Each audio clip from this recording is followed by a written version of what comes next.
All right. Welcome to Bits for You. It's been a while since Javier and I had chatted. So we saw a couple of films over the past weekend. We talk about the results for WWE Payback's pay-per-view, which was yesterday. Today is Monday, so this will be up on... You'll be listening to this on Tuesday morning. Some Guardians of the Galaxy news, Netflix and a hacker. We reminisce on our days of Blockbuster video, and some Nintendo Switch news. So just a reminder, you guys can follow us on Twitter, Bits for You Podcast, the number 4. I'll have the links on the description of this episode. Same goes to Facebook, Bits for You Podcast, and you can email us at bitsforyoupodcast@gmail.com, and please review us on iTunes. That helps us out a lot. And I'm gonna have to talk to Javier about this giveaway. I brought it up a couple episodes ago and then completely forgot to bring it up here, but something that we're working on, so we'll probably get to more of that giveaway details hopefully in the next episode. All right, enjoy, guys.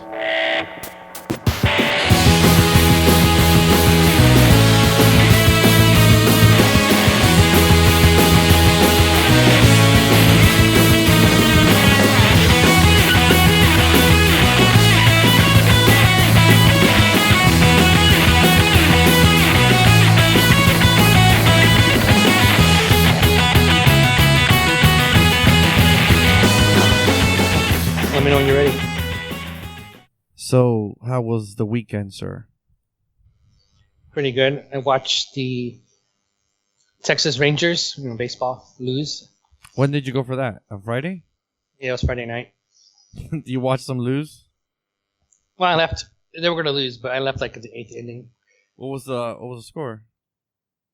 6-3. Who were they playing against? Los Angeles Angels. I didn't know you were into baseball, sir. I used to play baseball when I was a kid for a long time, and I stopped basically when I got to high school. I used to collect baseball cards and all that stuff. I dropped off, but I still like to watch it once in a while. Ah, okay. Did you go with your fiance or somebody else? I went with my fiance, and the coach was there too. Ah. My friend, the coach. Was he there? Was he there alone? No, he went with his girlfriend as well. Oh, okay. And then on Saturday, I went to a local wrestling show. Oh, I saw those pictures. Did you post that on Twitter or just on your Facebook? Just on my personal account. I never posted them on Twitter. You should post them on Twitter. Yeah, I should. Just a couple. You don't have to do a lot. Just a few. It was a pretty big show for a local promotion. Biggest one I've been to for a local show. Dude, that reminds me. On this Saturday was that wrestling thing that you told me, but I didn't go. I completely forgot. Well, that's fine. Like I said, in that show, I only knew one person. Right. This show I went to, I knew a few people. Who was there? They had Brian Cage from Lucha Underground. Mm-hmm. He went with his girlfriend, Melissa Santos. She's the announcer from Lucha Underground. Also, Homicide. He's from Impact Wrestling. Right. Part of LAX. And I also... Who else was there? Oh, yeah. You might remember him. Shelton Benjamin. He was in WWE. Oh, yeah. I remember him. Yeah, he's actually Brock Lesnar's real-life friend. Right. And he was in the show. He just came back from an injury. But was... I don't know if it was on purpose or what, but the match was kind of slow-paced. His opponent, I didn't like either. I think his opponent was a heel or a bad guy. And he purposely slowed down the match and did all these heelish tactics. I don't know because he doesn't have wrestling skill or... I mean, he has some skill, but it's not that good, especially compared to Shelton Benjamin. But it was nice to see Benjamin. He had the rumors last year of going into WWE, but he failed the physical because he got hurt. Anyways, it was a good show. At that show, I went with the coach. They also had like a 60-man 2-ring battle royal. That was fun too. Holy shit! Yeah, they had a bunch How of long did that nobodies. chaos last? That part probably actually lasted about 30 minutes. They went in and out pretty quick. Hmm. Those are always fun to watch. Yeah, and Sunday I just watched the movie and had barbecue. Qué rico. Mm-mm-mm. What about you? My weekend, let's see. Friday, I went on a date night with my fiance. Took her to eat and to the beach. We chilled there, got drinks, and let's see. Saturday, not much. We just well, I did also something Friday. Friday, I didn't go to work. I wasn't feeling well that morning. I will get into that later. So remind me later on to tell you what happened Friday. Towards the end, you know what I mean? So Saturday I just went to the market. Trying to remember what else I did. We went out to dinner that night. My fiance, her daughter, her daughter's partner, and my brother. And then Sunday, not much. I just hung out with my brother, my cousin, my friend. That's pretty much what I did on Sunday. I didn't go to no wrestling event like you did, sir. Wasn't that entertaining? Yeah. And yeah, that was pretty much for my weekend.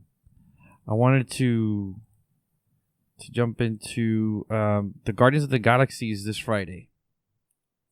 So early word is that it's getting fantastic reviews all around. Yeah, I've also heard the same. So as a Rotten Tomatoes, it's right now at 85%. It could go up. The first one was at a 93% or 94%. Not that that really persuades. Once I'm a fan of something, I don't care what the critics say. And so that's something I'm really looking forward to.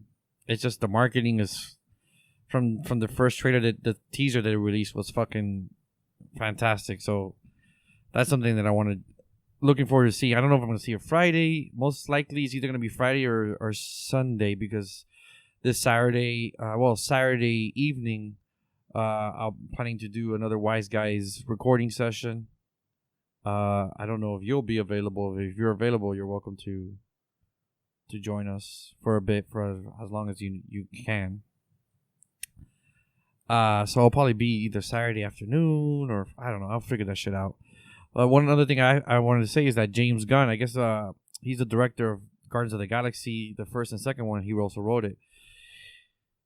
Marvel must have liked all the word of mouth and all the critical acclaim that it's been getting because he signed on to write and direct Guardians of the Galaxy 3. So that's always good news. Keep the same. I like it when they keep the same director and at least for a series. I mean, sometimes it's good when they change it, but this is a series that should stick with the same director. Like the Terminator? Yeah, right. Like the Terminator. 1 and 2 was the same director, and then the rest were a bunch of nobodies. Yeah, it did so great. Exactly. Each one got better and better. So that's always good that he signed on. I like that they keep that around. We also saw a couple of films. We saw a film that actually I don't know if did you see the Fate of the Furious? No, I haven't seen it still. Oh shit! I thought you were gonna go see it. I was going to, but just time. Oh okay. So I saw the Fate of the Furious a week ago. I'm gonna give my impression, my reaction to it was total bullshit. Like the movie literally is just bullshit after bullshit after bullshit. From the beginning to the end. That's all of them. Yeah. Pretty much. It's like once I think they do something like unbelievable, like not totally not realistic, here comes something else to top that. I was like, what the fuck? There's a scene and it takes place in New York City. The villain is a hacker. She hacks a bunch of cars to drive automatically. And when they're driving, they look like fucking zombies because there's like so many of them, like hundreds upon hundreds. Almost like that scene where in World War Z where the zombies are chasing Brad Pitt. And you could tell it's CGI, but you know, that's how that's exactly like that. I was like, am I fucking watching World War Z? It was that fucking insane. And I'm not even gonna get started on The Rock pushing a torpedo with his bare hands. They fucking make him. They can do that in real life. Yeah, exactly. Of course he can. It's like this movie's like trying to compete with like fucking superhero movies. He's The Rock. He should be in a superhero movie. Isn't he gonna be in a? Didn't he talk about being Black Adam? Or is that failed? No. He's supposed to be Black Adam for DC. Oh, I don't know when, but yeah, I don't know. He should. It's about time he gets his fucking own superhero movie. So, what did you see? I mean, he's very popular right now. Yeah, it's fucking. He's doing. I think he starts filming Rampage. Remember the Rampage, the game from the 80s? Yeah, the giant monsters. Yeah, the giant monsters that you're like a person, and then I think something happen. No, you're a monster, and then you turn into a person, and then you climb the building. You fight a lizard, a giant ape. I own the NES game, and that's actually still on my RetroCon. So it was the last game I played that was retro. Oh shit, that's a fucking classic. Well, they're making the movie. They're filming it. That's cool. I like to see that. Yeah, he's teaming up with the director. I think is not Peyton Reed, something Peyton. Anyways, he's the same director that he did. He directed The Rock's 2 previous films, Journey to the Journey 2 sequel, Journey to the Island or Mysterious Island, and the San Andreas disaster movie from a couple years back. So he teamed up with him. They're working on Rampage. Well, for me, I watched the movie called How to Be a Latin Lover. This is an independent film. That's a movie about my life. Yeah, go ahead. That's a movie about my life. Yeah. You wish, actually. So the whole premise of the movie is the main character. You know, he's like this handsome Latino, and his goal in life is to make it easy. He wants an easy life, a rich life. Right. So what he does is he goes after older, rich women. And so he does, and he gets married pretty quickly. And he gets married to this like really old lady. Like the opening scene once he gets married, he's sleeping next to his much, much older wife. Right. He grabs his little mirror and puts it by her nose to see if she's still breathing. It's like a routine for him to do it in the mornings to make sure she's still alive. Anyways, so he gets a rough patch, and she divorces him. She had a prenup, so he's not going to be rich anymore. Mm-hmm. And so the whole thing is him trying to chase another rich, older woman, even though he's older now. Because this movie jumps like about 25 years. And the actor's son is the one who plays him when he's young, and then when he's older, it's himself. He's a big actor in Mexico. So this is a foreign film. I mean, it has a lot of people from like here, what's his name? Michael Cera's in this movie. Oh shit! Yeah. Really? Yeah, but and a few other guys. Trying to remember, like Kristen Bell. So it's not subtitled. It's just, or is it like they do talk Spanish sometimes. Oh, okay, gotcha. Rob Riggle's in this too. He's another one. Oh, I know that guy. He's hilarious. Yeah, Rob Cardry. I forgot his last name. Yes. They're like, I think they're all in a bunch of the same movies. Oh yeah, they're always in a bunch of the same freaking movies. So he's in this movie, and his sister is Salma Hayek. You probably remember her from yeah, she was in Desperado and What's the Planet in Mexico. That one, yeah, From Dusk Till Dawn. Yep, that's right. In this movie, she's the sister, and he goes back to her, and she still looks pretty hot. I was talking to my fiance about it, and I thought she gained a little bit weight. 50 years old or something? She's 50, yeah. Yeah. I checked her older photos. She gained a little bit of weight, but she's still beautiful. She did well in this movie too. Weight I liked doesn't her. matter, sir. It's more pushing for the cushion. She's she's always curvy, but not like she's always had a flat stomach. You can tell she's a little bit more weight on her, but it's not like that noticeable. She was much younger when she did, from Dusk Till Dawn. Right. So I didn't expect to. I don't know. I say I didn't expect too much. I don't know what to expect. My fiance was the one who wanted to watch this, and I actually liked it a lot. It's actually pretty funny and gets serious. Kind of follows that formula, like a lot of the other, like what's his name, Steve Carell movies and stuff, or Will Ferrell. Kind of very funny and gets serious at times. Yeah. And then does a good mix of that, and that's what this movie is. Just the idea is pretty funny too. Like just this old, young Latino chasing these rich older white women. It sounds like something that Will Ferrell would produce.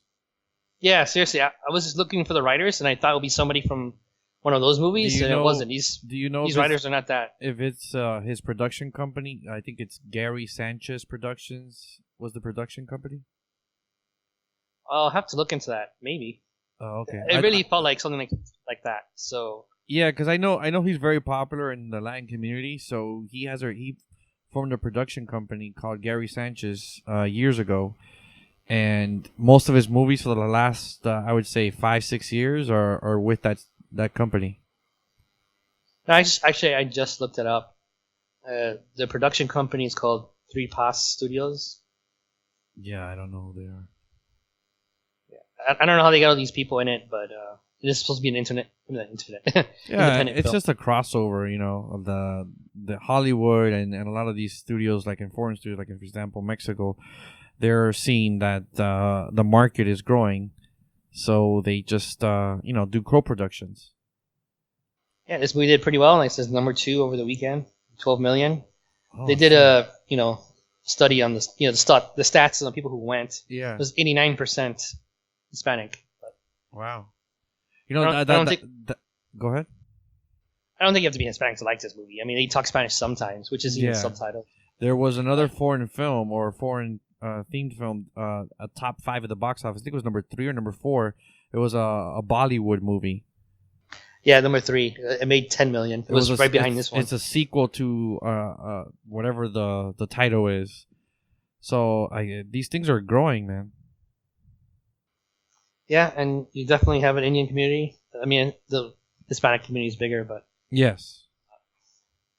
But again, like, in order for those movies to, like, for example, the How to Be a Latin Lover and that Indian Bollywood movie, to make this much money means that it's not only those cultures that are going to watch those films. Those films are crossing over to, the cultures of whether you're white, black, Asian... those people are going to watch this movie because they're making $10-12 million. You understand? There's no way they can make it just based on that. Indian movie, I would bet a lot of money that was just all Indians. I'm pretty sure if they do those exit surveys that they do now when a movie opens up, they'll probably say like 60-70% were Indian culture. Yeah, like but it's still that you're still getting 30%, 20%. A mix of everything else. I probably would bet you like over 95% or something. Jesus. No, seriously, like the movie was in there, like it had 3 different languages attached to it. Oh. It was Hindu, and then I forget the other one. So it's the T. They're all in like Indian languages. They're not in English. Yeah, but sometimes I'm not saying that this movie speaks in English. I've seen a couple of them that they do speak a lot of English. Yeah, it can happen, but this one was in their language. I see. So you recommend that How to Be the Story of My Life? How to Be a Lion Lover? No, actually, yeah, I really do. It's actually pretty good. It's funny. Hmm. And, I'll see if my fiance would like to see that. I think she'll actually like it a lot. I think it's because she's a girl, but I think this is more of a mainstream comedy. I think girls and guys will like this film. I thought this might be only a chick flick. No, this is for everybody. Is it long? It's like an hour and a half or something. I think it wasn't that long. It felt like a good pacing and a good length. It didn't fool around. Interesting. I have some news here. Dr. Ian Malcolm is returning to Jurassic World. That's correct. Jeff fucking Goldblum is going to be in Jurassic World 2, which is currently filming now. Oh yeah, I heard about this. The cast members from the first Jurassic World are returning. That's Chris Pratt, Bryce Dallas Howard, B.D. Wong.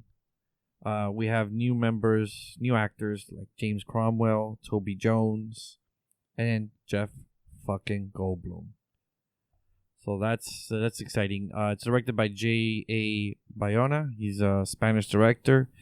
He directed recently A Monster Calls, I believe is the name of the movie. It's about a boy, and Liam Neeson does the voice of a talking, walking tree. It's a very good movie, very emotional, but to me, it was one of the best movies I saw last year. I couldn't even finish it. It was very slow paced. You got to get past the first 15-20 minutes. It gets a lot better. And Netflix is working on a Carmen Sandiego TV series, animated TV series. So that's interesting because I grew up watching the show. It was like in PBS, right? Yeah, it was on PBS. It was like 4 or 5 seasons. A very popular show from the early 90s. I think it was like from 91 to like 95 or 96. It was like in the afternoons. I used to watch it all the time. It was like a game show, right? And then they also had like actors in it as well. Do you remember how it was? I don't remember the formula, but I do remember that. Yeah, it was real. It wasn't animated. It was some kind of game show. Yeah, in the late 90s, they did an animated version on those Saturday morning cartoons. I think it was on the Fox. It used to be right after Power Rangers in the late 90s. I remember that. So now Netflix is doing that again. And I used to play the PC game. That's how I first... I think that's how it actually started. Didn't it start off as a... I think it started off as a PC game. Because I used to play it. The PC game must have been released like in the late 80s. And then the success of the PC game made them do that game show. So in either case, Netflix is doing that. I'll look into that. Yeah.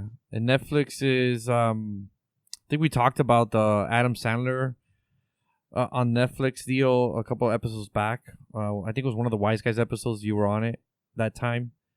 So Netflix users, an independent company did a statistics on how many people watch Adam Sandler movies on Netflix, including the classic movies he did before he did the Netflix deal and the movies he's released with Netflix. I think he's released 3 so far. So they found out that over 500 million hours of Adam Sandler movies have been watched on fucking Netflix. That's a fucking shitload of Adam Sandler movies. Yeah. And I don't even know. I just don't see it. I mean, the classics ones like maybe The Waterboy, Big Daddy, The Wedding Singer, those are good. Happy Gilmore is funny as hell. To this day, it's still funny. But fucking everything he's released after that, like especially the Netflix movies, they're all fucking terrible, man. But he found a niche in Netflix. People are watching his shit. I know you are too. I haven't seen an Adam Sandler movie in a while, I think. Yeah, I know. Can't remember. I'm just fucking with you. I know, but I was just... And Netflix, this actually happened a couple of days ago. So Netflix was hacked. a hacker by the name of Dark Overlord. Did you hear about this? No. Yeah, the hacker operating under the name of Dark Overlord demanded Netflix pay an unspecified ransom to prevent all the new episodes from the hit Netflix show Orange is the New Black, the 5th season, from being released on the internet. It didn't say if Netflix paid for it. They called Netflix to find out, and they didn't return the phone call to the source. So Netflix is now being held ransom for their shows because some hacker was able to get the show before its release. Oh, that's shit. Yeah, I know. Some dude hacking freaking Netflix and asking them for money. And going from Netflix to Blockbuster. What's the Blockbuster news? Not really news. It had some viral attention a few weeks ago or a week ago. Mm-hmm. Or some kid wanting I think it was his parent that got him in the house a little section for Blockbuster, which reminded me of my days in Blockbuster. You and me actually met there. We worked at Blockbuster Video. Yes, I remember those days. That was my first job, and it was my job during college, and it was a learning experience. Yes, it was. This is back when Blockbuster was actually popular too. This is when they're dying. Yeah, this was what was it? Late 2000 or early 2001? Yeah, I think I joined in 2001. Yeah, you joined a few months before I did. Yeah, and I remember you became a manager and everything. I never worked full time, and when the time I left there, Netflix was starting to come out, and I remember I told one of the managers there, like, well, this is gonna probably take over. She's like, oh no, impossible. Right. People don't like late fees, and they'd rather not go somewhere. Exactly. And what happened? Yep. Out of business. It had so many problems. One of the biggest problems our store had was just people stealing. Yes. We had someone stole something every day. We lost so much inventory due to stealing, and they did nothing to try to combat it. They didn't have cameras in the store or nothing like that. Actually, when you left like a year and a half or a year before I left, and they did have cameras. Right after you left, they put some cameras, but it was too late because there wasn't really a monitor in the front that I remember. The monitors were all in the back, so you couldn't really see what was going on unless you were in the back office. That's stupid. Yeah. But they had so much theft problems. People stole all the time. Like, I remember one instance, we had kids would steal too. So this is a story about a kid stealing. There was this video game, I think it was a PS2 or something. Right. And we only had like one copy of it. It was not a popular game. And I caught him stealing it, trying to steal it. Uh-huh. So I took him to the manager. The manager was brand new. She's this like mom kind of person. Right. Maybe not even a mom, I don't know. But she was very gentle. And she was like, don't do it again or I'll call your parents. Next morning I come in. How old was the kid? Dude, less than 10, probably. Okay. Or 10, I don't know. Something like that. Next morning I come in, the fucking game's gone. he went back and stole it. Of course. Like, it's gone. Like, no one rented it. I remember I checked it, and I was like, oh my god, this kid fucking came back and stole it. Instead of scaring him, calling the cops, or having maybe security from the building or something, or the parent to, like, scare him so he wouldn't do it again and learn his lesson, no. She taught him, do your puppy eyes, you'll get away from stuff, and he did it anyway. So, just crap. And then, we had problems with, not problems, but we had weird people in the store. Yeah, we talked about that weird person on episode 4. Yeah, remember he also asked David for, like, movies with rape in it. Yeah, we talked about that in that episode. Yeah, shit like that. Or you always, I think always want a porn or soft porn. No, he would ask me for foreign films or something like that with some. He knew the director's name and the actors, but then he would also sneak in like some weird obscure film. I don't know. He was just a weird dude. Yeah, we had a lot of weird people, but he was like definitely the weirdest one. People would just ask for certain things, and they're like, no. I used to get these prank calls. Not me, but it used to happen when I was there, usually on the weekend when it was busy, and it was some guy talking in Spanish, but talking very feminine. Like I could tell it was a guy, but talking with a woman's feminine tone and saying, "Oh, you sound cute," blah blah blah. But first, they start off like saying, "What movie do you have that are new?" And I would go down. When I would answer, I would go down the list. Oh, these are the new releases this week. She's like, and then the person would be like, "Oh, you sound cute.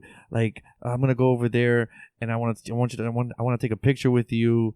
And I'm like, whatever. At that point, I would just click, hang the fuck up.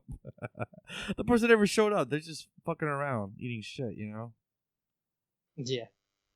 I remember people used to ask for new releases, and Blockbuster on a weekend night, they'll be rented out, and they're rented out for like 2 days. Yeah. So we're not gonna get it back that weekend. Right. So when they ask you for it, but then some of them would be like, "Can you please check the Dropbox?" Like if somebody returned it. Yeah, something just returned just now. And people would be really, really aggressive about it. So I finally would do it, but all I do is just move around videos, not even look. I'm like, nope, it's not there. I saw you do that once. And once when you did that, I cracked up because you just went like, you moved it with your hands, the whole box. And you just turned at them. You're like, nope, nothing here. And I remember, I don't know if it was you or somebody else. Maybe it was somebody else. Did what you're doing and just move their hands in the box, pretending that acting like they're looking, but they're not really looking. The person was on the side, and they saw him do that. And he looks at them. He's like, "No, they're not here." And the person tells him, "But you didn't even look." And he's like, "Yeah, I did."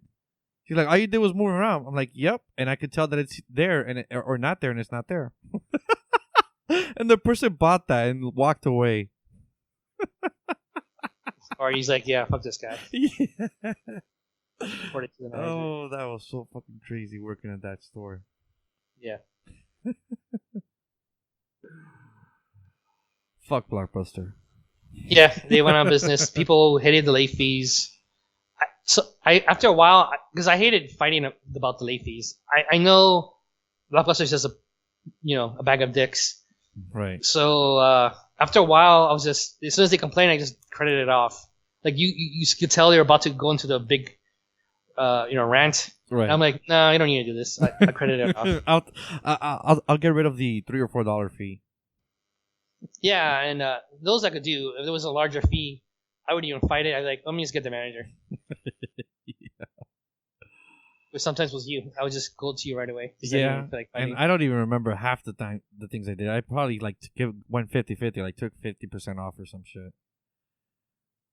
Yeah, late fees. Like that's really what killed them. Certainly, what I would probably mostly do was go 50% off if they were renting something right now. If not, then I just probably leave it there.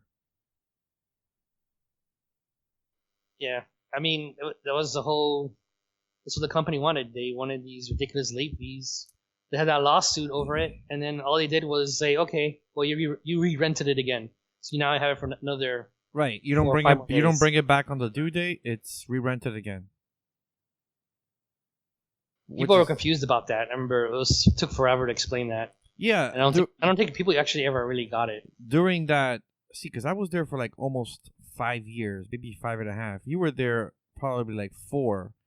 So during those 4 years that you were there, they went through so many freaking fees and no fees, and now you re-rent it again, and they went back and forth. Like they didn't know what the fuck they were doing. Because I remember one of the I forget what his position was, but they did say they made quite a bit of money just off the late fees. They did. They kind of depended on it. Yep, a lot of their. I think I read an article said that close to half of their, or more, probably like close to half of their profit was on late fees. Yeah. Yeah, crazy. I mean, they obviously didn't make a lot on their retail on like new products because they were. I mean, they could have. They were overpriced. Like you would go there and buy a brand new movie. It would cost like on DVD like $30 when you can get it on Best Buy for like $18, $17. Yeah, they wouldn't. I wouldn't even with my discount. I wouldn't buy shit over there. Nope. Just maybe popcorn or something. That's it. Yeah, exactly. Oh shit. Those were the days, sir. Yeah. So I guess to move on, I wanted to do my weekly wrestling segment, and this is the segment where I talk about another promotion besides the monster that is WWE. Mm-hmm. So the promotion I want to talk about today is called New Japan Pro Wrestling, or NJPW. As you can tell from the name, it's from Japan. So the company was formed back in 1972 by Antonio Inoki. You might know him. He's in the WWE Hall of Fame. He had a few big moments in his life. If you Wikipedia him, you'll see tons of stuff about him. Like he had an MMA fight with Muhammad Ali. Right. And he used to be in JPWA, Japan Pro Wrestling Alliance, and he left the promotion. Supposedly he was trying to take over, and they fired him over that. So he formed New Japan Pro Wrestling. And then another big wrestler who actually was a tag team partner of his, Giant Baba, he left as well and formed his own company. This is All Japan Pro Wrestling. They were both pretty big for quite a while. Obviously now, New Japan Wrestling is the top one. I'm not even sure if All Japan's still around. It actually might be. I know it had problems because eventually Giant Baba died and his widow took over and she ran it pretty badly. I know a bunch of people left.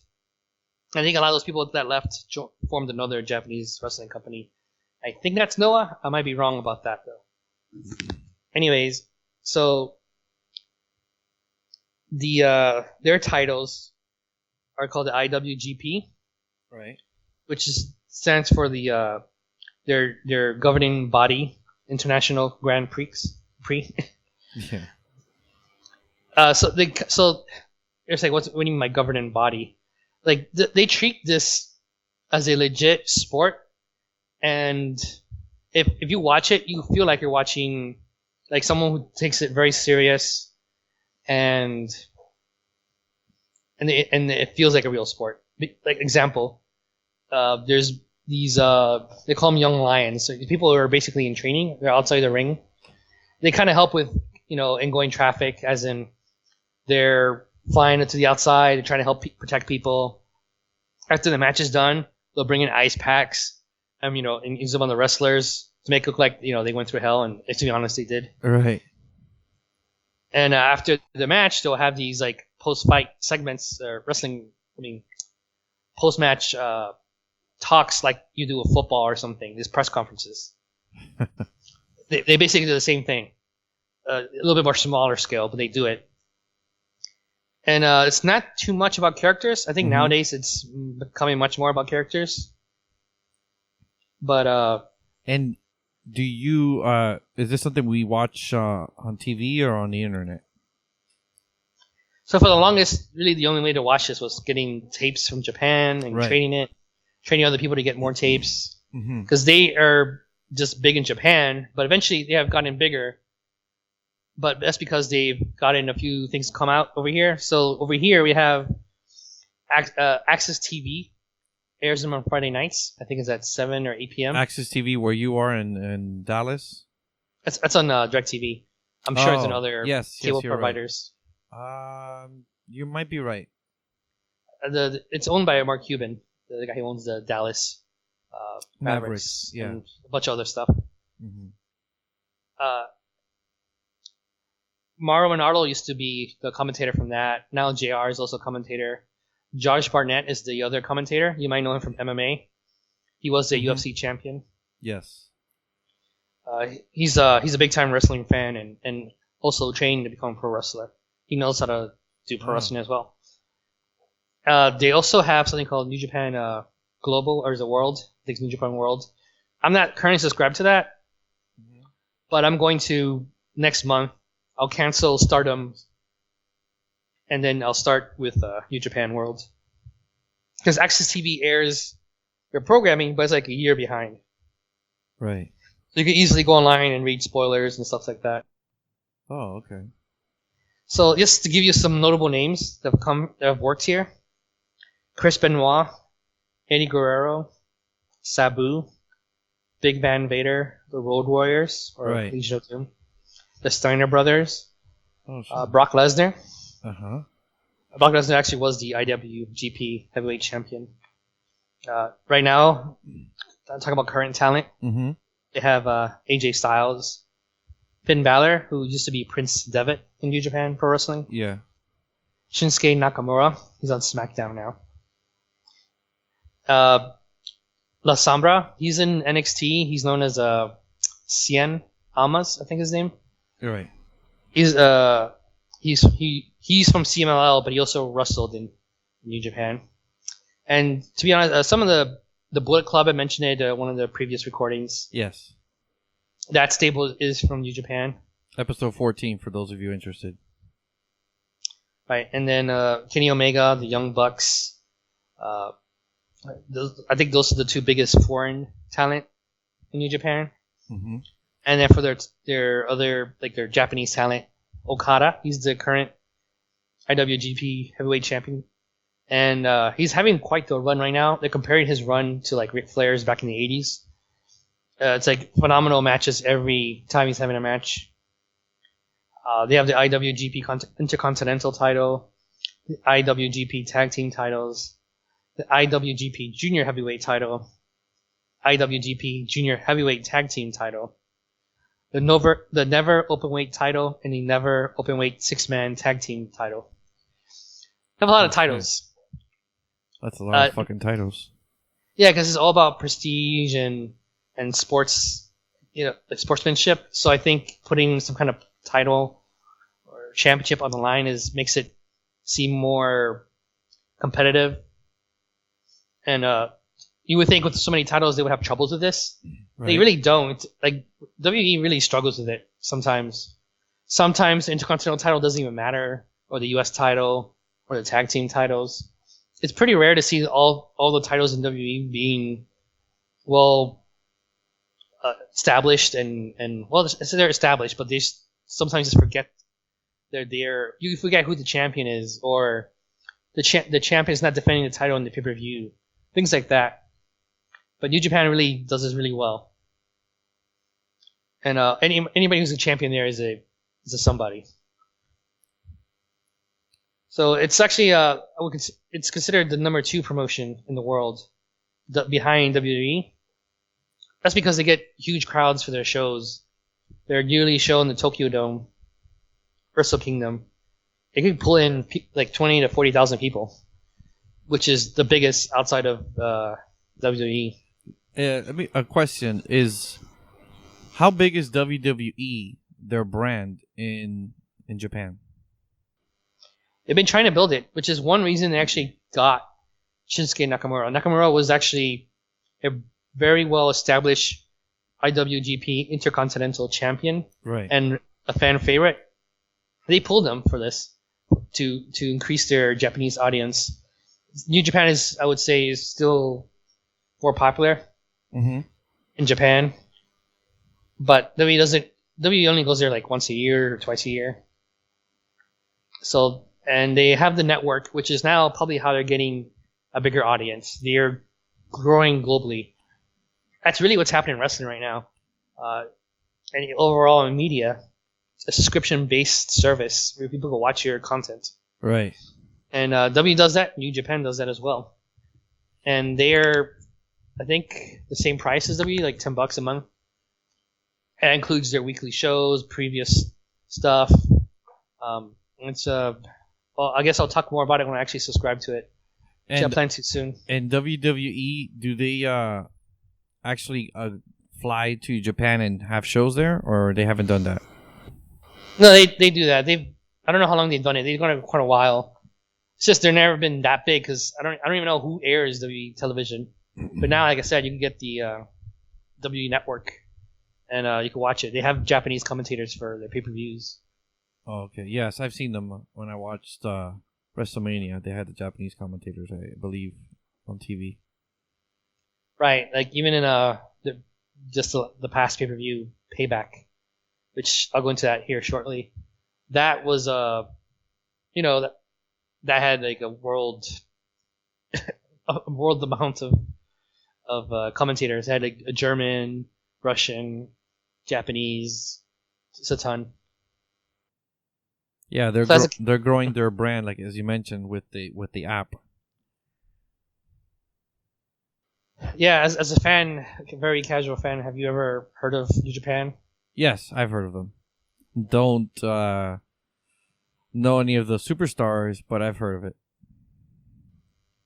Yeah, so I highly recommend it. They really, one last thing I'll say about them is they don't have the formulaic WWE pattern, like in-ring style or just the backstage stuff. Right. The backstage stuff is seriously just press conferences. And sometimes they'll talk in the ring, but that's not really a big thing. It's all more about the action in the ring and what develops out of that. And their wrestlers will do like everything they can in the match. Mm-hmm. Yeah. Like when Finn Balor or Prince Devitt was in New Japan, if you compare that to what he is now in WWE, it's very different. It's not because he got in older or nothing like that. He's still really young. Right. He's just had to tone down his skill, his wrestling style, because that's not how WWE performs with their wrestling. Because the other wrestlers won't be able to keep up with him or to do the same things he's doing. I think that plus they wrestle of all of the wrestling companies, they wrestle the most of the whole year. They have like 200 plus shows. I think it's like close to 300 shows a year. So like including house shows. So they're on, not saying 300, but I know it's 200 something. Yeah. So they're on the road a lot, and they have to wrestle a lot, so that's why they kind of tone down as well. In New Japan, you don't wrestle as much, but you still do wrestle, but not as much as they would. Gotcha. So tell me, tell me a little bit about Payback. Yeah, Payback. That was the Raw exclusive pay-per-view. Mm-hmm. So, I mentioned the pre-show match, which is Enzo Amore and Big Cass versus Luke Gallows and Carl Anderson. Enzo Amore and Big Cass won that match. I did not expect it because they basically lost almost every single match I've seen them in. Right. They talk a lot of game and then they lose all the time. But they're fan favorites because they're funny. I liked the match. Nothing spectacular. It wasn't that long. Right. It was like a 6 or 7 minute match. And then the opening of the show, we had Chris Jericho versus Kevin Owens. Was that like Kevin Owens? Was that like the main event? No, it was the first match. Okay. Yeah, it was the U.S. title. The Universal title was not defended in this pay-per-view. Oh, okay. Because Brock Lesnar is the Universal Champion. Did you expect Jericho to defeat Owens? No, because basically SmackDown, the whole superstar shakeup, they got the U.S. champion, and so whoever was going to have the U.S. champion would stay on SmackDown. And Kevin Owens was pretty much all over SmackDown, saying he's the new face of America because he's the U.S. champion. He had a new Trinitron entrance. Not music, but just kind of an entrance, like the video. You could tell they were already behind him being the U.S. champion. He had gear about being the U.S. champion. Right. So I thought I was just going to see as U.S. champion because of this presentation. Nope. Chris Jericho beat him, and it was a good match. Overall, it was one of my favorite matches of the night. It was a good, long match. So why do you think they took the title? I mean, Kevin Owens was made to lose. I don't know. I guess they want more star power in SmackDown. I mean, Kevin Owens is a star, but everybody knows Chris Jericho. It's bigger, yeah. I just feel like Kevin Owens is going to get lost in the shuffle in Raw. I don't know what he's going to do in Raw now. Especially that he lost the U.S. title. I don't know. I mean, the Universal Champion right now is Brock Lesnar. And I failed to mention this in the pre-show. Finn Balor had a segment with The Miz. They just talked.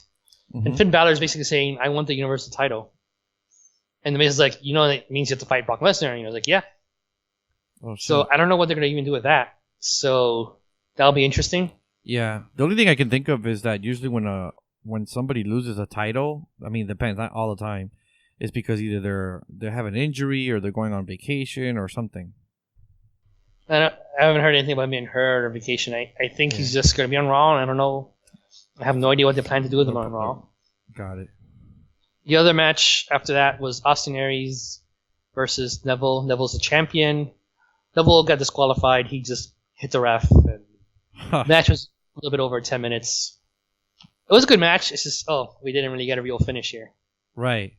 Because if you got DQ'd, disqualified, you don't lose your title. So I take it you didn't get points in the PW scorecards. No, I lost to my girlfriend again. Your fiance. My fiance, yeah. I have not beaten her. We started at the Royal Rumble. Right. And she's defeated me every single time. So for the last 4 months, you've lost. Yeah. How funny. And she watches. She's a casual on her own. Yeah. But I'm much more into it. Yeah. And it's just funny. I think I know it all, and then I don't. I should say I know it all, but you know what I'm saying. Like, so I watch the product a lot, so I should have a good idea. Give me some good news with the Hardy Boys and Cesaro and Sheamus. Who won in that? Yeah, the Hardys won. They were the champions. Jeff Hardy lost a tooth during this match. Serious? Yeah, they you can see that. It wasn't staged. It actually did happen. Huh? It wasn't staged. It was. No, this is not staged. Ah. And I think he lost it when I think it was Sheamus kicked him in the head, and I think he missed. No, I think what happened is that he actually really kicked him. Oh, he went right for the tooth. I think that's when it knocked it out. I'm not completely sure. Anyways, they replaced. I don't know when. I never saw it, but Jeff Hardy actually grabs his tooth and kept it. Oh, okay. So they're gonna see if they could reattach that. From what I've seen and read, you can have it put back if you do it within a certain amount of hours after it falls. Right. They showed a WWE.com like backstage segment. Yeah. And they were showing the doctor talking to Jeff. He's like, "Yeah, maybe we could reattach this. You have to go to the dentist right away." Right. So obviously Jeff Hardy knows because he kept the tooth. I think he knows. Yeah, I could possibly have this put back. He was looking for it. It was a good match, and in the end of the match, Cesaro and Sheamus basically started beating up the Hardys, acting like bad guys, heels. Yeah. So that's interesting. Now they're heels. So I like that match too. Alexa Bliss fought Bayley. Bayley was a champion. Bayley lost, and we have a new champion, Alexa Bliss. And Alexa Bliss is now the first ever. A couple of champions losing titles on that pay-per-view. Actually, this is the second loss of a title. The other two were retained. But yeah, this is more than just one. She's the first ever women's Raw and SmackDown champion. As in like the current titles, what they are right now, because there's been a Divas and a Women's Champion. But for specifically Raw and SmackDown, what they're branded as, she's the first one. Bayley lost. I liked the match a lot. She hit the ring post with her head, and then earlier they did some more damage to her head, and then towards the end she did DDT on her head. The whole story of that match was her head was really hurt, and Alexa Bliss targeted it, and that's how she won. Oh. My fiance was mad that Bayley lost. Bayley's like a big baby face or good guy, and people love her. She seems like a real sweetheart. So, actually, one thing about this match, Rusev was like, "Oh, Alexa Bliss made history, and she wasn't in the Indies for 10 years." Right. And then Nia Jax is like, "Amen," kind of thing. I think she retweeted it or say something. I thought it was kind of weird behavior. Both of them were WWE trained. So is Alexa Bliss. So I guess there's a thing in the backstage where people who were trained by WWE and versus people who've been in independents for a long time. Right. Because lately, a lot of independent guys have been coming in and winning titles and stuff. which is for a good reason. They are experienced. They know what they're doing. Yeah. And plus, they have different styles. They have it in their resume basically. They have in their skill set. Some of these wrestlers, I'll give it a great example. Cody Rhodes. He was in WWE, and trained by WWE. Right. Right now, he's been independent, so you could tell he's starting to learn. Yeah, this is a different style. You can't just do the same formulaic stuff. You can tell he's adapting to that, and he has to learn. This is not WWE. WWE's just one certain style. And yeah. I mean, I haven't been to a lot of independent shows, mostly WWE when you used to live here. But from the independent shows I've been in, it's completely different. It's not all flash, obviously, like the WWE is. WWE is all flash and spectacle.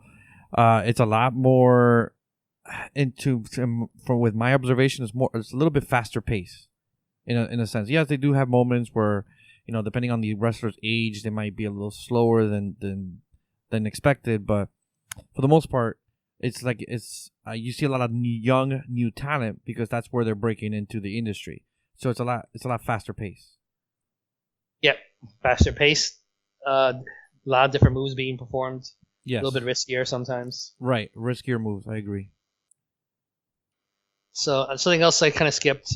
I forgot exactly what. So they had the House of Horrors match between Bray Wyatt and Randy Orton. Orton's actually the WWE champion, but he wasn't defending his title. Oh, okay. So the match first started at a house. At a House of Horrors? Yes. Like one of the rooms had these dolls that were like mutilated, hanging from the ceiling. Oh, jeez. Is this like the first time they do this? Like something like this? Yeah, basically. Now, this is something like you would see the Hardys would have done in Impact Wrestling. Uh-huh.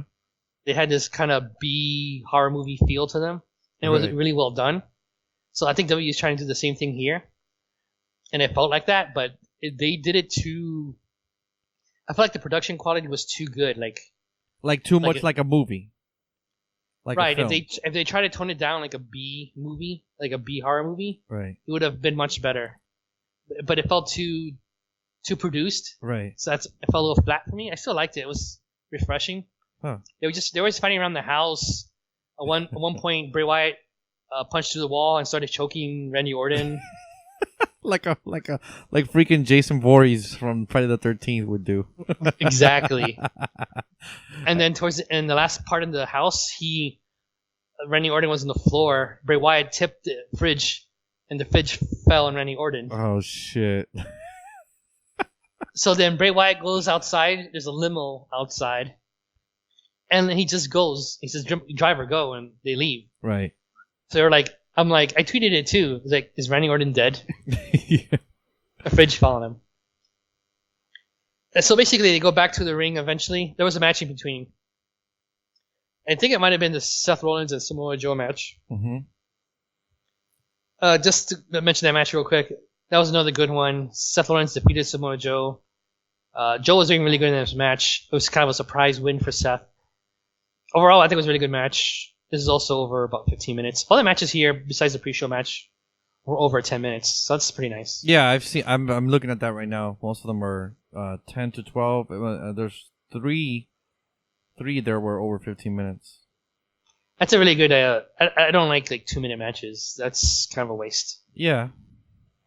Unless they were meant to be 2 minutes, like Goldberg and and Brock Lesnar. Yeah. So Bray Wyatt and Orton going back to the ring. This is the part of the match I don't like. It's just back to the basics. Jinder Mahal comes out and hits Orton with the title that he stole from him on SmackDown. And then Bray Wyatt picks up the win. So Randy Orton and Jinder Mahal are having a feud on SmackDown for the belt. Right. Because Jinder Mahal got a number one contender ship slot to go against the champ. Mm-hmm. And then the last match of the night was Braun Strowman versus Roman Reigns. That was a really good match. Braun is this huge guy. He's 6'8", 380. A massive a man versus Roman Reigns. Roman Reigns is not small by any means. I mean, he's the Rock's cousin. He's like 6'3", 280 or 250. Roman Reigns had his shoulder taped up. Right. So you could tell, okay, he's going through something, probably storyline. I don't think it's legit hurt. And Braun really took a lot of control of this match. And at one point, so he beat Roman Reigns this match. I liked the match a lot. Mm-hmm. And towards the end of the match, Braun picked up those huge stairs, like the stairs that's by the ring. He picked a staircase up and hit Roman Reigns in the chest with it. Like Roman Reigns is laying on the floor. Braun picks up this staircase, lifted it up above the head, and then slammed it down his chest. It looked pretty good. Roman Reigns started coughing up blood. This is after he wins. He's just destroying Roman Reigns. So something that was funny about this to me was, so the company doesn't want to turn Roman Reigns babyface heel or a bad guy. Right. Even though every week he's always getting booed. Before the Undertaker, he was getting booed, but not as much as he is now. Now, after defeating the Undertaker and retiring Undertaker, people hate him even more. So, and the company, you could tell, just wants him to be a good guy. So they had him off TV for like 2 weeks. They had Braun Strowman act like a big bully. Right. The reason Roman Reigns was off TV for a few weeks is because Braun beat up Roman Reigns, threw him in his ambulance, and then he tipped over to the ambulance and everything. And so here he does this beating up Roman Reigns. You think he will feel sorry for him. This guy's already hurt. Now he's beating him up even more after the match. This is the usual. You're supposed to feel bad for him, and now you're kind of like, oh man, poor guy. I hope he comes back from this kind of thing, right? Right. No, people were booing the hell out of Roman Reigns, and people were like chanting loudly, "Thank you, Braun." They were thanking him for destroying the guy they're trying to make a baby face or a good guy. And this is not if this was a hardcore area like Chicago, New York, right, Philly, those kind of cities where there's a big presence of a hardcore crowd, you expect that. But this is not that. This is in San Jose, Northern California. People were shitting all over Reigns. They were booing him, and they were cheering for Braun to destroy this guy. You would think the crowd was bloodthirsty. It's just they hate Roman Reigns. And they're not going to turn him bad or heel. What do you think that this hate is coming from? Is it from WrestleMania? I think it all stems from actually Daniel Bryan. Him and Daniel Bryan were going after the title, and he got won over, and he went for it. And Daniel Bryan just came back from his neck surgery he had, and it was like a big underdog story. And Roman Reigns basically took that from him, and that's when people really started booing him. And so they started shoving Roman Reigns down your throat. He always wins. He's the champion. So people already hated him because of the whole Daniel Bryan thing, and then the fact that they kept on shoving him down your throat, like making him continuously win all the time. And then WrestleMania, he retired the Undertaker. Like, I don't care who you are. If you retire the Undertaker, you're gonna get booed. Yeah. Maybe if you're a Hulk Hogan, but even then, I don't even know. So people are just like, even the casual fans are shitting all over him right now. And it's just funny, this whole time Roman Reigns has been around, outside of the Shield, as a single competitor, he's been a babyface, and he's always getting booed. I think there was like a small instance he goes getting cheered. But they fucked it up. Because people don't like when you shove someone down their throat. John Cena is a perfect example. Yes. That's why, that's why you ever noticed, John Cena gets half booed. Yes, I've noticed. It's mostly the women and the children cheering him on, and then all the guys are booing him. Right. Because he's kind of like a rebellious. Oh, you want us to like him? Nah, we're gonna boo this fucker. And he's just like way over the top, like tries to be too good. And we know fans kind of know they're doing that on purpose and kind of hate on him even more. I don't like him either. Just because his character is really boring to me. Yeah. He's Like, doing. Isn't he? He's filming a movie now. Yeah, he actually has had a release of some. I think it's out.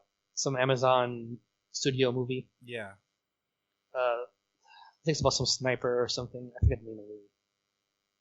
So He's basically doing Hollywood now. what was your number one favorite match of Payback?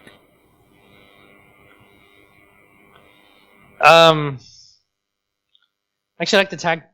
Actually, I like all the matches here. The ones that really stand out to me were the tag team match, Roman Reigns match, and But that's not Kevin one. So Owens match. you're giving me 3 matches. I know. If I had to pick just one. Man, if it wasn't for Bray Wyatt and Randy Orton just staying in the house, I would have just picked that. I know some people didn't like it. You liked it. I liked it. I was like, oh, this is cool. This is kind of like a movie. Something unique. Something unique. I liked the first half of that match the most of everything else. If we go traditional match, I guess actually we'll go with Braun Strowman versus Roman Reigns. And then after that, I'll go with the tag team match. It feels to me that House of Horrors match was just WWE promoting their movie studio, the WWE films, because they're producing a horror movie with Blumhouse. Blumhouse is another horror studio. Yeah, they've been doing that. The thing is, it's a major influence from the Hardys. I mentioned this earlier. Mm-hmm. When they were in this other company called Impact Wrestling, or TNA, Yeah. they it was TNA got changed to Impact Wrestling. To Impact Wrestling. Anyways, they would do this B movie stuff all the time. Like they barely really had a regular match. Like one of their matches, they went outside the arena, and then they got caught in the parking lot, and Matt Hardy was fighting this guy named Abyss on the pickup truck. Someone was driving the pickup truck, and they were just fighting in the back. And there's one point where Matt Hardy shoots fireballs at him, like CGI fireballs at him. Yeah. This kind of shit, like really B movie feel to it, and I think that's what they're trying to do here. Because also Lucha Underground this kind of stuff, but it feels like very well produced, very gritty. So it's kind of becoming a thing in wrestling, to be honest, to do that kind of stuff. But doing it wrong kind of makes it look like shit. Like I said, I did like it. It's just I did notice the difference there, and I wish it was the other way, like the way you would see the Hardys or something. So that's basically Payback. I actually liked the pay-per-view a lot. I had kind of low expectations, but it turned out to be great. That's good. And the next pay-per-view they have is Backlash. Yeah, that'll be a SmackDown pay-per-view. Main event is I don't know if it's official. Is it Randy Orton and Mahal? Yeah, it should be. He's the number one contender. And Dallas, where you are, is going to be getting Great Balls of Fire in July.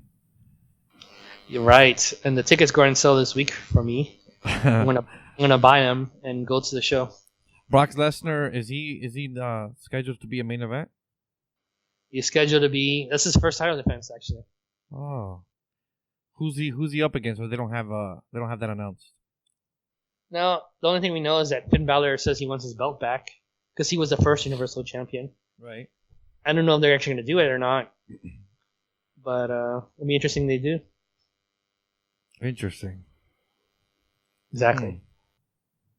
It's just a weird name for pay-per-view, too. Yeah, Great Balls of Fire. I first saw that shit, I was like, what the fuck are they doing here? I have here some gaming news.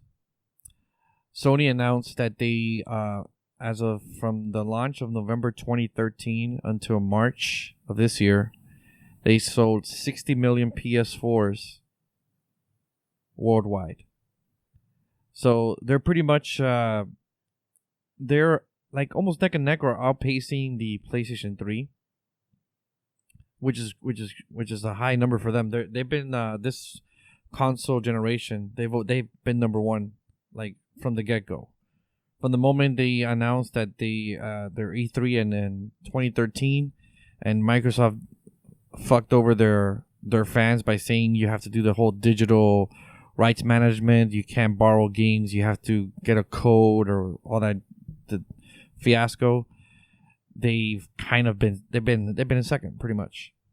So Sony's kicking ass up, but they might not be kicking ass so much because the Nintendo Switch, as we've discussed, came out in March. And going into that in a little bit, Nintendo finally said why they discontinued the NES Classic. Did you read about that? No.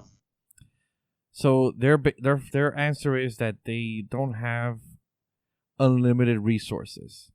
That they only plan to release it last holiday. They released it, I think, a week or so before Thanksgiving. And it was only going to be holiday, but the demand was so high, they decided to keep making them. They only sold about 2.8 million worldwide, which is a very low number. And they just officially said that they don't have the resources to keep making it. They're putting the resources on something else. Most likely it's the Switch, because the Switch, since it came out 2 months ago almost, is also a very high in demand requested system. So they just can't keep up, according to them. I still think it's bullshit, but that's their explanation. Yeah, I think that's just them saying that. I think the legit reason was because the system got hacked. Yes. And you get all the games. Yeah, hopefully they learn from their mistake. If they do announce a Super Nintendo Classic this holiday season, or if they skip this holiday season because they want to focus on the Switch and they release it early next quarter, because their fiscal year ends in March, so they might do it like they did this year, release it for March, and then get high amount of sales. Which, if I were Nintendo, I would actually wait and not release the Super Nintendo Classic, because that'll take the thunder away from the Switch. Right now, I think they should focus on the Switch, try to get as many, with their marketing, try to get as many people to buy the Switch, and then like around March, early next year, bam, they release the Super Nintendo Classic. That's just what I would do. I don't know. I think it's fine. It's not like it's a retro system. It's not like with the current games, it's not going to be on it. Only people who want retro games are going to get that. Yeah, but look at the fever that the NES Classic had. Now imagine the Super Nintendo, which to me had a lot more games that were more classics, like A Link to the Past, Legend of Zelda, Super Metroid. I mean, I can go on and on of just fantastic games that the Super Nintendo had. Right, but still, it's a retro system. People who want to play old games like that, which I'm a fan of retro games and grew up but with not that everybody's stuff. gonna buy a Retrocon, third party thing. They'll buy something that has. But I was trying to say, they even have to want to play retro games. Yeah. If you ask some high schooler, he might not care. No, but this is not obviously this is not targeted for them. Our generation is the one that is working now. We grew up on the video games. We want our kids to grow up on video games. We're gonna buy it for nostalgic reasons, and also to introduce it to our kids. That's the big reason that the NES, they did surveys about that, why people were buying it, because of that. They wanted to remember playing those games, and it worked. They sold almost 3 million worldwide. It's very low numbers, but it was sold out everywhere. As soon as they put them on shelves, sold out, gone. Oh yeah, that's hard to find, and the last batch already came out. Mm-hmm. I mean, on eBay you can find them for like $300, and they're just worth $60. Exactly. Which leads to the top selling games in April. So this is according to Amazon.com. So they had top sellers of the PlayStation 4 late February release, Horizon Zero Dawn. A few other games. Legend of Zelda was also a top seller. It's been out almost 2 months. So just 3 days ago, Friday the 28th, Nintendo decided to release to the world Mario Kart 8 Deluxe. It's I guess you could say I guess just as it is. It's like a special edition, deluxe edition of Mario Kart 8, which came out in 2014 for the Wii U. It's more like a game of the year. Right, it's like a Game of the Year edition. There you go. Thanks for the help. So that in just 3 days, well, from Friday to Sunday, made the number one selling game in the month of April in 3 days. Sold over 460,000 copies in just 3 days.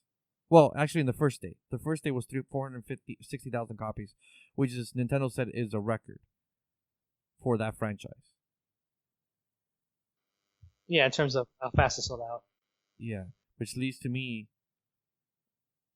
So Friday I wasn't feeling well and didn't go to work.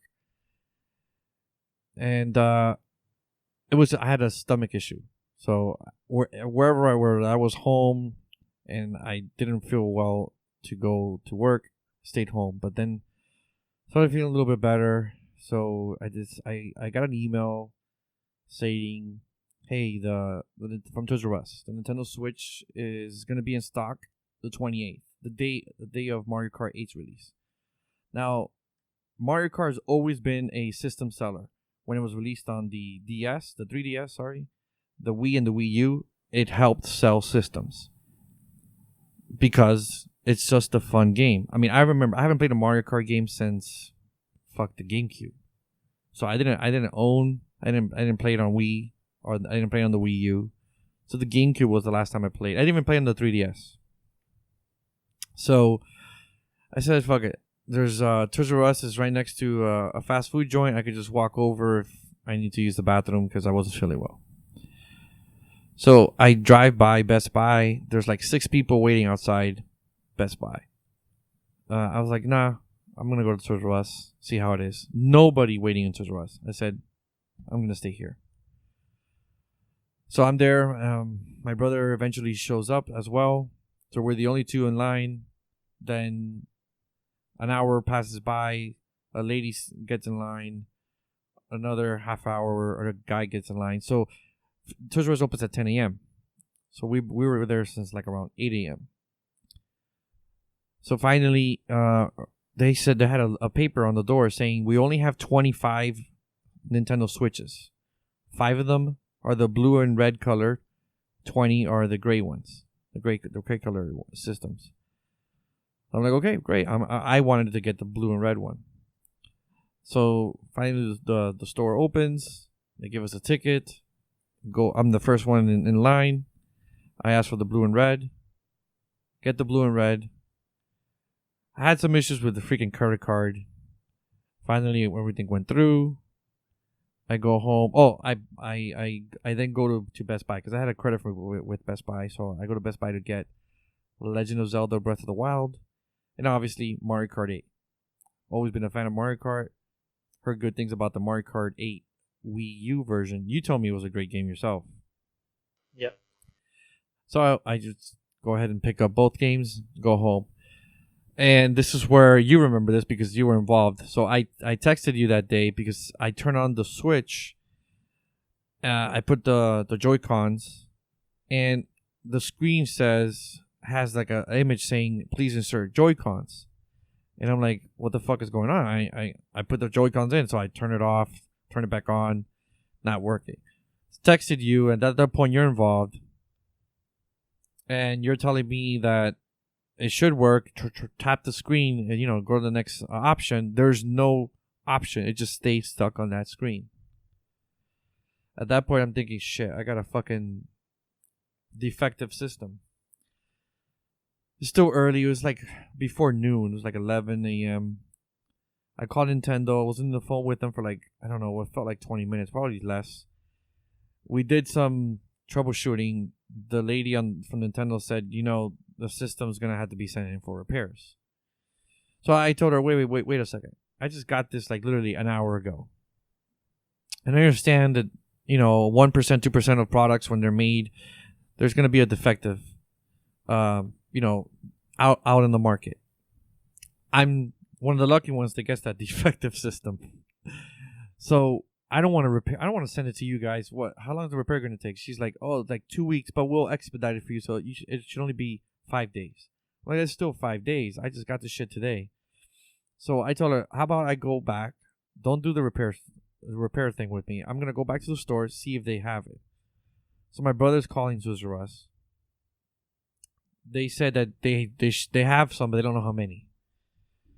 So I go, you know what? I'm going to take my chances. I'll go to Toys R Us. If not, maybe Best Buy has some. I know when I was in Best Buy picking up the games, they had like 5 behind the counter that I clearly saw. So go to Toys R Us. They have 5 left, but they don't have any more blue and red. At that point, I'm like, I don't care. Just give me the gray one. Exchanged it. Went home. Working Nintendo Switch. First game I put it on was Breath of the Wild. Played that for a bit. And I actually have not played it since. Because I have been addicted to Mario Kart 8 Deluxe. That game is just brought back just the fun factor of just having fun playing Mario Kart. And I've never played it online because the GameCube didn't really have the online aspect to it back in those days. And playing it online is fucking fantastic fun. I mean, just words can't express how much fun I've had with that game. And you and I played for like a couple hours on the weekend. I don't remember what day it was. I think it was Saturday. Yeah, it was Saturday. So, yeah, I then played a little bit more of Breath of the Wild.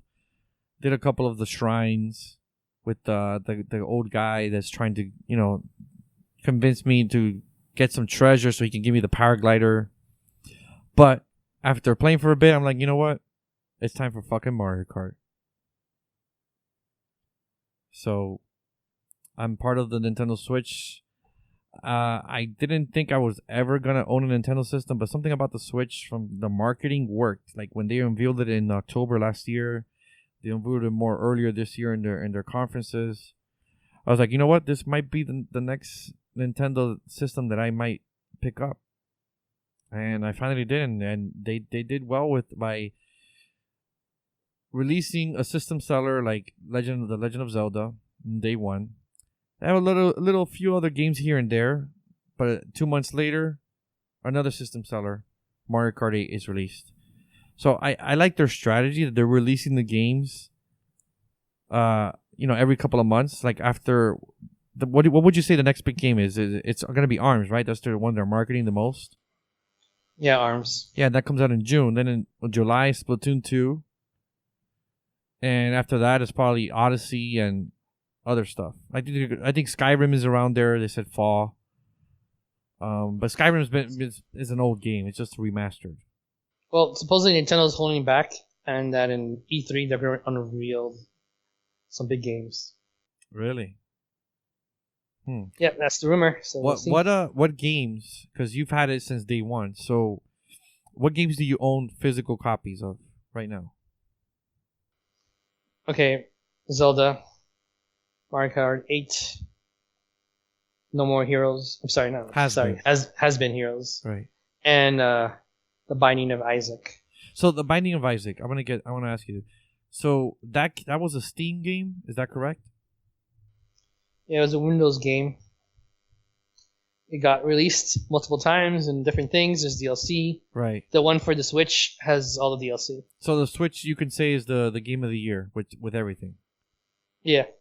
And it's a role-playing game, or what kind of game? What genre is that? It's a roguelike game. So it's a roguelike game. The Binding of Isaac. Yeah, it's roguelike. So basically, you die, you start all over again. Shit. And the way it looks is like the Link to the Past. Right, so the art style is very like what, like PlayStation 1 or Super Nintendo art style? Yeah, it's like a mixture. So yeah, it's not exactly 8-bit, but it's maybe like 16-bit, 32-bit. Yeah, something like that. And it's looked a little bitty, right? But it's It's just for art reasons. Right. And yeah, it's very random, as in you never get the same rooms in the game. Mm-hmm. You get random bosses, you get random items that drop, special and random skills as well. And some of the items change every single time and how they're used. So like you have pills in the game. Let's say you get a blue pill. Right. Let's say in your first playthrough you get a blue pill and it heals you. Okay, cool. Second playthrough you get the same blue pill. It might not heal you. It might like give you, I don't know, higher speed. So, would you recommend the game? Like, do you think it's a game that most people would like, or only roguelike fans would like? I mean, if we can get over the fact that you die and everything starts all over again. Isn't that the kind of game that you play and you save and then you go back? It's short. There's only like 4 stages and then a boss. It's a short game. That means you finished it already. I beat it once, but there's more unlocking to do. And like I said, every time you play the game, it's a different experience. The game is like $59 on freaking Amazon. I don't want to. That's kind of drastic for a game. I think it's $40. People have spent. I remember reading someone spent like 200 hours in the game. Like seriously, every time you play the game is a different experience. So it has more replay value. Can you get like multiple endings? Is that type of game? Yeah, you unlock different characters and stuff like that. Oh, okay. I might check. And you get different challenges too. It has a ton of replay value. The story is kind of basic. Your mom is a Christian, fanatic, and God tells her that your son is sinful, so she throws you in the basement, and she tries to kill you. That explains why the game got an M rating. Yeah, God asks for a sacrifice, and He wants her to sacrifice her son. So this all starts because God talked to her. It is $39.99 on Amazon. No, it's worth the price, and it's a really good game. It's not the kind of game you take 60 hours, 40 hours, 20 hours, and just save points and all that stuff. No, every single dungeon is randomized. All the items are randomized, so every time you play it is a different experience. Is it multiplayer? You can play online, but it's just like a score. So there's no online multiplayer. No, I think it's 4-player co-op though. Oh. I haven't done it. I haven't played with anybody yet, so I'm not. But I remember seeing it could support up to 4 players, but I think that's only local. I'm a big Bomberman fan, so Bomberman R is also $39. Yeah, it's totally different type of games. Type of game, I know. But at least that's multiplayer. I mean, Binding of Isaac, even if it was multiplayer, I mean, I don't think it really adds to it too much. It really is a dungeon crawler. It's not something meant to be with. Do you have people. Any digital games on the Switch? Snipper clips. Oh, I'm gonna tell you about Snipper clips. So, I heard about how fun it is. So, my fiance was in the bedroom where I had the Switch. I decided to download the demo. I showed it to her. She immediately was like, we gotta buy this game," and she bought it herself. And it's fun. It was fun playing with her. She's not much into hardcore gaming, but that's it's a casual game that anybody can get into, and it's a puzzle. So you solve things with you have to help each other. So it's a great game to play with another person. So highly recommend Snipper Clips. Yep, I play that with my fiance only, and yeah, it's very fun. Is that the only one you own? What do you mean? Digital? Oh, yeah. I had a friend who came over. He's actually in the episode before this, episode 15. Frankie, he had this game called Mr. Shifter. It's an indie game. It's kind of like that Hotline Miami top-down view, but it's not as violent. You teleport, so it's basically like that scene in the X-Men 2 when Nightcrawler's teleporting in and through walls. So that's the point of the game. Like you have this power to teleport, and you're teleporting. You're away from bullets, away from somebody kicking you, and it's pretty interesting. I think I might get that. It's only I think it's like $12 or $15 on the digital store. So beside, there's a lot of interesting indie games. I Am Setsuna is one that I want to get, but it's sucks that it's only available digitally, at least here in the States. You like I think you talked about it before in one of the earlier episodes, where the physical copy is only in Japan. Yeah, and you can buy it and It's you in can English, play it right? in your Switch. It will be in English. Yeah, but I see Amazon has it for $60. I think the only place that I've seen it lower is on Yes Asia, I think is the website. And I think they had it for like $45 or $40. I just think it's still kind of steep for a game, but I don't know why they didn't decide to release it physically. But yeah, that's my take on the Switch. So far I'm happy with what Nintendo's done. The only thing that's kind of takes me back is the Pro Controller. So fucking expensive. $70 for that shit. That's what I use all the time. Yeah, it just sucks. I'm gonna end up buying probably like a charging station for the Joy-Cons because the battery life they say is like 15 to 20 hours. I had an issue where I've only had it for like a day or two, and already the Joy-Cons were dying. Had no battery, so I had to charge it, and the only way to charge it is by connecting it to the docking station with the Switch itself. So that's the only downfall. If I want to keep playing, I would have to. Wait, you're not playing it all the time. Just when you're done with the games, attach it to the Switch, and you'll be fine. Yeah, but it was the middle of the day, and I still wanted to play. That's the only downside I had. I guess it's just timing. I have to figure out when how much battery life it has, and then before I go to bed and just charge it while I'm sleeping. The Pro Controller has a very long battery life. I think someone said it was like 60, 80 hours. Somebody said it was between. I read it. It's like 40 to 60 hours, depending on the games you play or how much you play. Yeah, it's been over a week since I charged it, I think, or maybe it's been. So a you week. do have the Pro Controller. Yeah, that's what I'm saying. I do have it. I use it all the time. And the Joy-Cons, you only use it for when you're playing with people. Yeah, or snipper clips. Snipper clips, just you don't use the Pro Controller. Oh yeah, that's right. You only use the Joy-Con. Yeah, so you see, that's another way that Nintendo's making money. I just think that they overpriced the shit out of it. Like when I went to Best Buy, they had everything here for sale. Like, a single Joy-Con. If you want like the left Joy-Con, it's just an example, it's $50. But if you buy both of them together, it's only $80. So you're saving $20. You might, if you buy two instead of one. To me, it's like it makes more sense just to buy two, and you have an extra one in case you lose one or whatever, or it breaks. I'll be honest, I don't think it makes sense just to get one though. Exactly. Unless you just want a different color scheme or something. Exactly.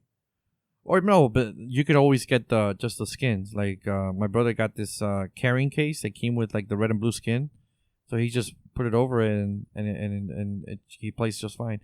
The only thing when the Joy-Cons are connected to the actual Switch in tablet mode, the skins don't get in the way. Only the skin gets in the way when he puts it in the Joy-Con grip. When it connects them. Only with that he would have to remove the skin. Well, okay. But other than that, that's it for gaming news. That's all I have. What do you have? Well, that's it really. When we're done here, I'm gonna go play Mario Kart. You want to play? Sure. All right, then. Let's go play.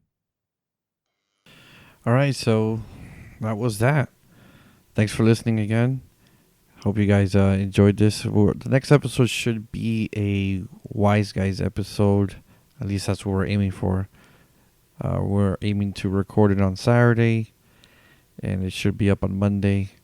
We have a guest coming on after that, and we have a guest who has his own podcast coming up after that one.